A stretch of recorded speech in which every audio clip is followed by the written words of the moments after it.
Netrex Grand Prix. The Italian Netrex outfit has been sim racing since 1998 but has only competed in GPV since 2019. Last season in FS1 they were second in the standings after taking 6 victories. Leading their charge will be Omari Watson, who embarks upon his third full season in the category. Last year, the popular British driver was 8th in the points for Netrex, taking the reverse group win at Monza, along with 3 other podiums. However, he did occasionally make mistakes under pressure, which cost him a significant chunk of points. Joining him will be fellow countryman and Netrex stalwart Harry Smith, who took 2 10th places for Netrex in the season finale at Interlagos. He should be able to back Watson up if he can continue to score decent points.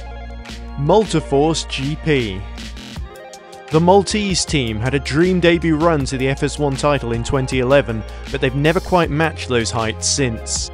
Last season started very strongly indeed for the team, with Mike Quint taking 7 podium finishes and his first FS1 win at the Nürburgring, putting him in the lead of the championship.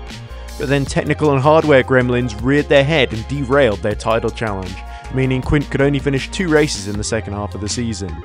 Despite this, he still finished 7th in the championship. The team instead had to rely on fellow Dutchman Menno Klont, a former race winner who was only able to finish in the top 10 3 times. Both drivers return for 2024 and everyone at Multiforce will be crossing their fingers for better luck this time around. HGP Motorsport. After finishing in the top 3 2 years in a row, Dutch squad HGP fell down to 6th in 2023 in their first ever winless season. Not for lack of effort though, as lead driver Frank Hamming finished top 4 in the standings for the 3rd year running after scoring 4 podiums, including a penalty that saw him lose the win in Singapore. His experienced teammate and fellow Dutchman Wopke Hoekstra did not fare as well, finishing in the top 10 only twice. Hoekstra was a race winner as recently as 2017 and will be looking to recapture his earlier form after a few tough seasons. Alpha Delta Racing. Entering their 3rd season in FS1, the Canadian ADR team have finished 7th in the team's table 2 years in a row. They'll be hoping to add to their 2 podiums from last season by continuing with their all-Italian lineup. Mirko Lucchini had the bigger peak, scoring 2nd place at Spa and ending the season 14th in the points, but it was teammate Federico Russo who was the slightly more consistent driver, taking a podium in his home race at Monza on the way to 12th in the drivers' standings. Both are good qualifiers with little to choose between them, but need to stay out of trouble in the races to score big points more consistently. Parallax Volpino Racing. 1974's The Parallax View is a cult classic political thriller about assassinations, paranoia, and an insidious and shadowy conspiracy. Parallax Volpino, on the other hand, are an Italian GPV team which took 2 wins and 7 podiums on their way to 8th in the standings last season. Patrick Rozak started 2023 well with 4 top 7 finishes. The only conspiracy is that he then never finished inside the top 10 again and retired from 8 races. The Polish driver will hope to do better this time around, and he's joined by Hungarian rookie Balázs Bekis, who's keen to make an impression on his GPV debut. Lunark. Based in Silverstone, England, the Lunark team were a very welcome addition to the field, blasting out of the stratosphere halfway through 2023 and taking 7 podiums and a pair of victories on their way to an impressive 9th in the team's table. Bradley Sellers has been very successful driving for rookie monsters in endurance racing, and in 2023 he scored points in 5 FS2 races and was a frontrunner in Academy. He's joined by fellow Englishman and reigning FS2 champion Luke Mitchell, who had a few test flights with Rowan GP last year, his best finish being 6th at the Nürburgring. Will 2024 see Lunark blast off once more, or crash down to earth with a bump? Hyperion Esports. Named after one of the moons of Saturn, this Polish team are reigning champions in the esports endurance LMP2 class.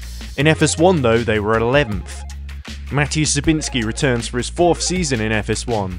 Last year started well with 5 top 10 finishes, including a 3rd in Bahrain's reverse grid encounter.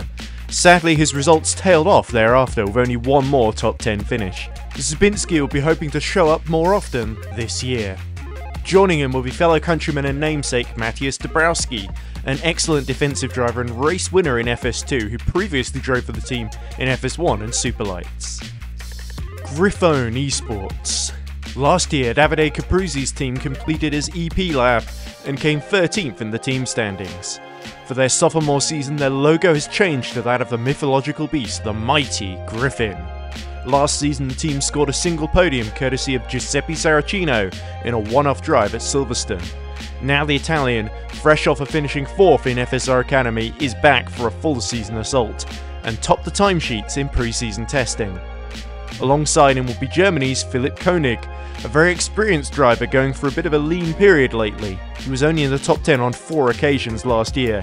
Can he and Saracino ride the Griffin into glorious flight? Pixelate Esports. 2023 was a very quiet debut for the team from Church Fenton in England, who placed 15th and last, having scored just 19 points between 11 different drivers entered across the campaign. This season, Stefan McCready's squad fields an entirely new lineup. First off, American Isaac Clarke returns to GPV after his part season in Super League in 2021, where he finished 2 races in 17th and 18th. Joining him would be German-South African rookie Jonas Abler. Both drivers come in with a lot to prove. Can Pixelate achieve higher fidelity this season? Kings Racing. The first of our 3 teams moving up from FS2 is Kings Racing. After 2 seasons in the top 3, Kings were 5th in 2023 and are now making their debut in GPV's 3rd tier. Sticking with the team is Scott Mitchell-Malm, who took victory in Saudi Arabia along with 2 podiums in Azerbaijan and Canada last year.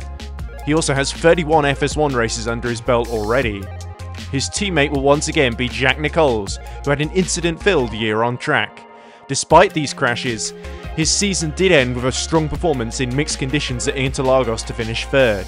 The last time he was on the podium in FS1 was 12 years ago though, and he'll be eager to redeem himself in 2024. VMS Sun Edits Racing. Will the sun ever set on House Sonneveld's Dutch outfit? Not anytime soon, as they move up to FS1 for the first time after placing 8th in FS2 last season, with 5 podiums and a win at Spa.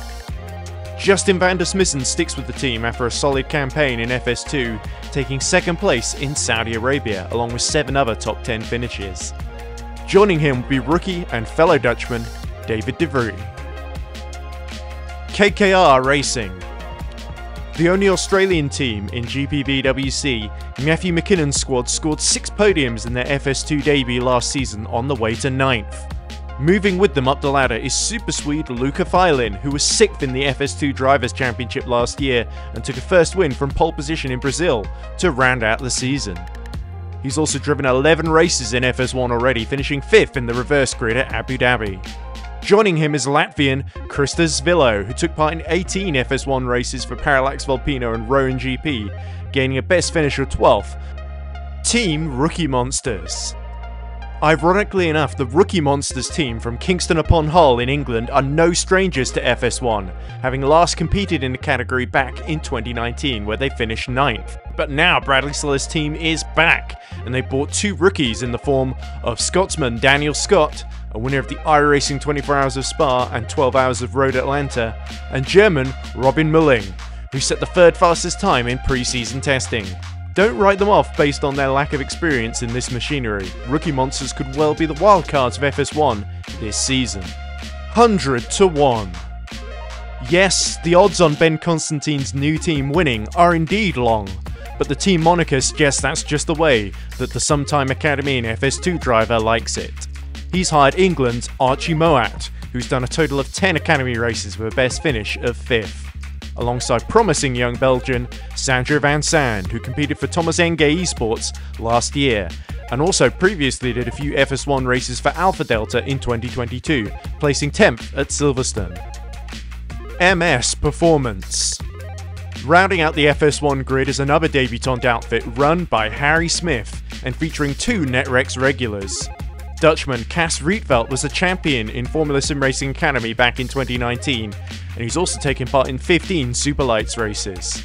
After a stint as FSR president, he's keen to get back behind the wheel once again.